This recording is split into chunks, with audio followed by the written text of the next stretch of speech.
uma vida com propósito. 22º dia. Você foi criado para se tornar semelhante a Cristo. Deixem que as raízes de vocês se aprofundem nele e extraiam dele a nutrição.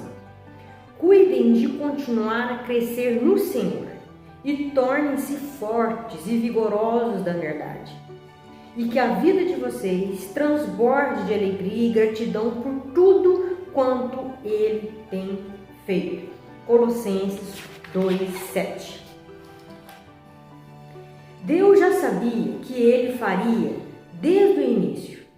Ele decidiu desde o princípio moldar a vida daqueles que o amam com o mesmo parâmetro da vida de seu Filho.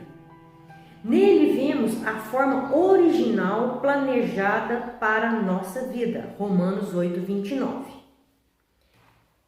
Olhamos para o seu Filho e vemos o verdadeiro propósito de Deus em tudo que foi criado. Colossenses 1:15. Desde o princípio, o plano de Deus tem sido fazê-lo à semelhança de seu Filho Jesus. Esse é o seu destino e o terceiro propósito para a sua vida. Deus anunciou sua intenção na criação.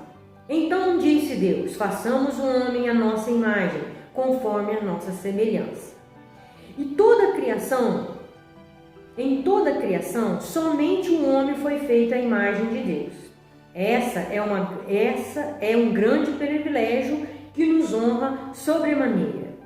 Não sabemos tudo que essa frase abrange, mas conhecemos alguns dos aspectos que ela inclui. Tal como Deus, somos seres espirituais. Nosso espírito é imortal e sobreviverá ao nosso corpo terreno. Somos inteligentes, podemos pensar, ponderar e solucionar problemas. Como Deus, nós nos relacionamos, podemos dar e receber amor verdadeiro e somos dotados de consciência moral. Podemos discernir entre o certo e o errado, o que nos torna responsáveis diante de Deus. A Bíblia diz que todas as pessoas, e não apenas os crentes, detêm parte da imagem de Deus. Esse é o motivo pelo qual o assassinato e o aborto são errados. Mas a imagem está incompleta, tendo sido danificada e distorcida pelo pecado. Então Deus enviou Jesus para restaurar a plena imagem que havíamos perdido. Como o que se parece a plena imagem e semelhança, com o que se parece a plena imagem e semelhança de Deus? Ela se parece com Jesus Cristo. A Bíblia diz que Jesus é a imagem de Deus, a imagem do Deus invisível e a expressão exata do seu ser. As pessoas usam frequentemente a expressão tal pai, tal filho, para se referir à semelhança familiar. Quando as pessoas veem minha imagem em meus filhos, isso me agrada. Deus também quer que seus filhos tenham sua imagem e semelhança. A Bíblia diz: você foi criado para ser semelhante a Deus em justiça e em santidade. Deixe-me ser absolutamente claro. Você jamais se tornará igual a Deus, ou mesmo um Deus. Essa mentira arrogante é a mais antiga tentação de Satanás. Satanás prometeu a Adão e Eva que, se seguissem seus conselhos, seriam como Deus. Muitas religiões e filosofias da nova era ainda promovem essa velha mentira, que somos divino ou que podemos nos tornar deuses. O desejo de ser um Deus manifesta-se todas as vezes que tentamos controlar nossas circunstâncias, nosso futuro e as pessoas ao nosso redor. Mas como criaturas, jamais seremos o Criador. Deus não quer que você se torne um Deus. Ele quer que você se torne santo. Que assuma valores, atitudes e caráter próprios dele. A Bíblia diz: busquem uma maneira completamente nova de viver. Uma vida moldada por Deus. Uma vida renovada no interior. E que se demonstrem na conduta de vocês à medida que Deus reproduz detalhadamente o caráter dele em vocês. O supremo objetivo de Deus para a sua vida na Terra não é conforto, mas o desenvolvimento de um caráter. Ele quer que você cresça espiritualmente e se torne semelhante a Cristo. Tornar-se semelhante a Cristo não significa perder a personalidade ou se tornar um clone. Deus criou em você um caráter único, logo, logicamente, não quer destruí-lo. O cristianismo ocupa-se da transformação do caráter, não da personalidade. Deus quer que você desenvolva o tipo de caráter descrito nas bem-aventuranças de Jesus, nos frutos do Espírito, no grande capítulo de Paulo sobre o amor e na lista de Pedro das características de uma vida produtiva e eficiente. Toda vez que esquece que o caráter é um dos propósitos de Deus para a sua vida, você se torna frustrado pela situação que o cerca. Você pensa consigo mesmo: por que isso está acontecendo comigo? Por que estou passando por momentos tão difíceis? A resposta é que a vida deve ser difícil. E isso que nos possibilita crescer. Lembre-se de que a terra não é o céu. Muitos cristãos interpretam erroneamente a promessa de Jesus de uma vida em abundância como se fosse saúde perfeita, estilo de vida confortável, felicidade constante, plena realização dos sonhos e um alívio instantâneo dos problemas por meio da fé e da oração. Em poucas palavras, esperam que a vida cristã seja fácil, esperam que o céu seja na terra. Essa perspectiva voltada para si mesmo trata-se Deus como se fosse o gênio da lâmpada, que existe tão somente para nos servir em nossa busca egoísta de realizações pessoal. Mas Deus não é o nosso criado. E caso nos deixemos levar pela ideia de que a vida deve ser fácil, ou ficaremos grandemente desapontados, ou viveremos nos recusando a aceitar a realidade. Nunca se esqueça de que a vida não gira em torno de você. Você existe para o propósito de Deus e não o contrário. Por que Deus lhe proporciona um céu sobre a terra, quando Ele já planejou o verdadeiro céu para você na eternidade? Deus nos dá o nosso tempo na terra para construirmos e fortalecermos nosso caráter para o céu. A obra do Espírito Santo de Deus em você. A tarefa do Espírito Santo produz um caráter semelhante ao de Cristo em você. A Bíblia diz: conforme o Espírito do Senhor opera em nós, tornamos-nos mais e mais como Ele é, refletimos sua glória cada vez mais. O processo de transformação pelo qual nos tornamos mais semelhantes a Jesus é chamado santificação. E esse é o terceiro propósito de sua vida sobre a terra. Você não pode reproduzir o caráter de Jesus por seus próprios esforços. Decisões de ano novo, força de vontade e as melhores intenções não são suficientes. Somente o Espírito Santo tem o poder de realizar as transformações que Deus deseja para a nossa vida. A Bíblia diz: Deus está operando em vocês, dando-lhes o desejo de obedecê-lo e o poder para fazer o que lhe agrada. Mencione o poder do Espírito Santo e muitas pessoas imaginam manifestações miraculosas e emoções intensas. Mas na maioria das vezes, o poder do Espírito Santo é liberado na sua vida de maneira tranquila e despretensiosa, de modo que você nem se dá conta, nem tem nenhuma sensação. Ele frequentemente nos toca como uma brisa suave. As características de Cristo não são produzidas por imitações, mas por habitação.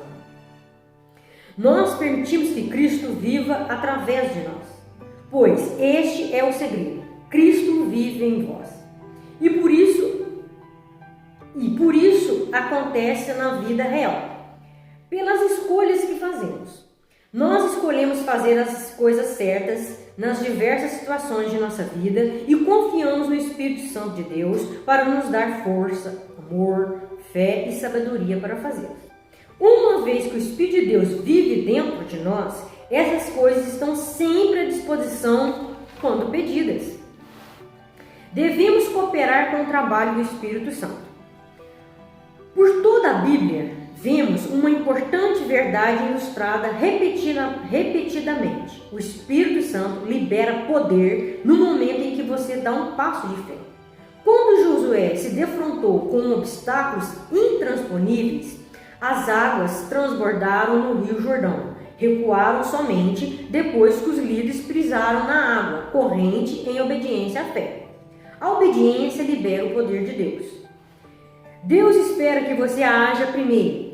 Não espere sentir-se poderoso ou confiante. Siga adiante na sua fraqueza, fazendo a coisa certa a despeito de seus medos e sentimentos. É assim que você coopera com o Espírito Santo e assim é a forma de seu caráter se desenvolver. A Bíblia compara o crescimento espiritual a uma semente, a uma educação e a uma criança em crescimento. Cada metáfora exige uma participação ativa. Sementes devem ser plantadas e cuidadas. Edificação devem ser construídas. Elas não aparecem simplesmente. E crianças devem comer e se exercitar para crescer. Embora esforços não tenham nada que ver com a salvação, está relacionado com o crescimento espiritual. Pelo menos em 8 ocasiões no Novo Testamento, recebemos a ordem de nos esforçarmos em nosso crescimento, até nos tornarmos semelhantes a Jesus. Você não fica apenas por ali, à espera de que isso aconteça. Paulo explica em Efésios 4, do 22 ao 24, os 3 deveres para nos tornarmos semelhantes a Cristo. Em primeiro lugar, devemos abandonar nossa antiga maneira de agir. Tudo refere àquela antiga forma de viver. Tem de ir embora. Está completamente corrompida. Livrem-se dela. Em segundo lugar, devemos mudar nossa forma de pensar. Desde que o Espírito Santo transforme sua maneira de pensar. A Bíblia diz que somos transformados pela renovação de nossa mente. A palavra grega para transformado, metamorfose, usada em Romanos 12, 2 e 2 Coríntios 3, 18, é usada atualmente para descrever a fantástica transformação sofrida pela largata ao se tornar borboleta. É uma bela descrição do que acontece espiritualmente conosco quando permitimos que Deus dirija nossos pensamentos. Somos transformados de dentro para fora, tornando-nos mais belos e sendo liberados para voos mais altos. Em terceiro lugar, precisamos adquirir o caráter de Cristo ao desenvolver hábitos novos e dignos de Deus. O caráter é basicamente a soma dos hábitos. É como você habitualmente age. A Bíblia diz: revista-se do novo homem criado para ser semelhante a Deus em justiça e em santidade proveniente da verdade.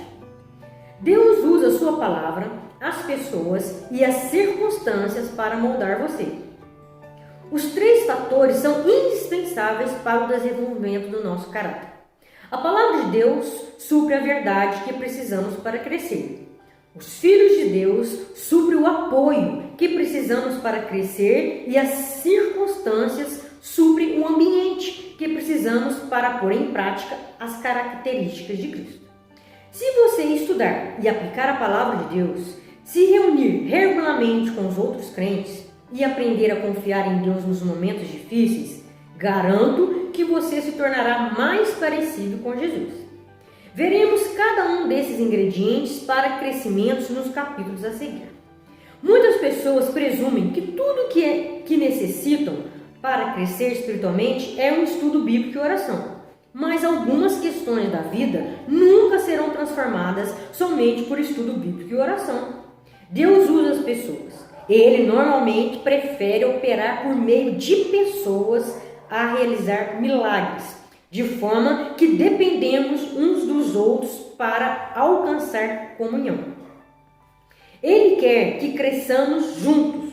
Em muitas religiões, as pessoas consideram mais santas e maduras espiritualmente são as que se isolam das outras, em monasteiros, no topo de montanhas, afastadas do pernicioso contato com outras pessoas. Mas esse é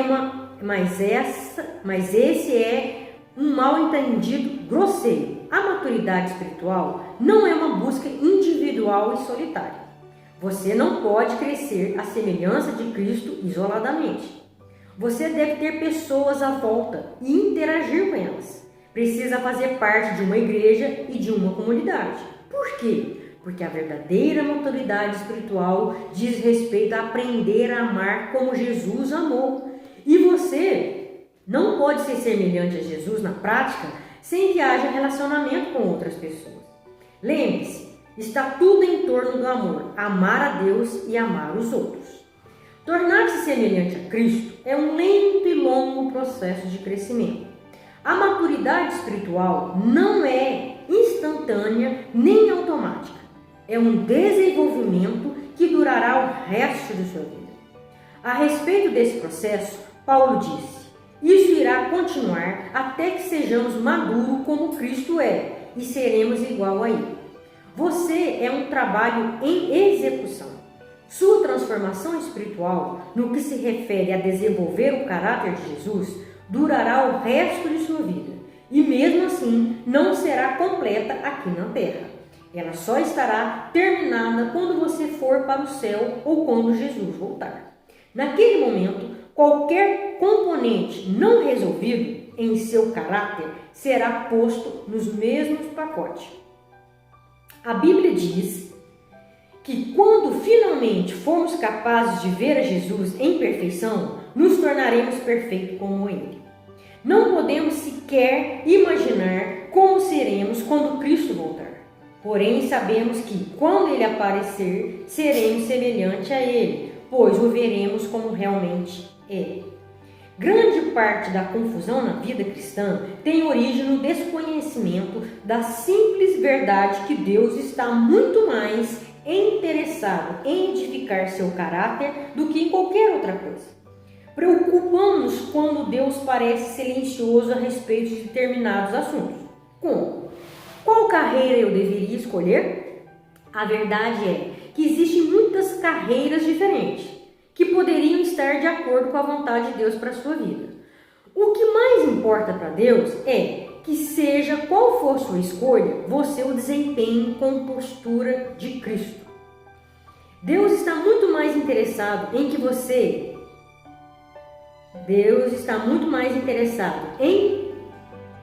você é do que no que você faz. Nós somos seres humanos e não fazeres humanos. Deus se preocupa muito mais com o seu caráter do que com a sua carreira, porque você levará o caráter para a eternidade, mas não a carreira. A Bíblia adverte: não se tornem tão bem ajustados à sua cultura, a qual vocês se moldam mesmo sem pensar. Em vez disso, fixem sua atenção em Deus. Vocês serão transformados de dentro para fora, ao contrário da cultura que está ao seu redor, sempre conduzindo vocês para baixo, para o nível de imaturidade.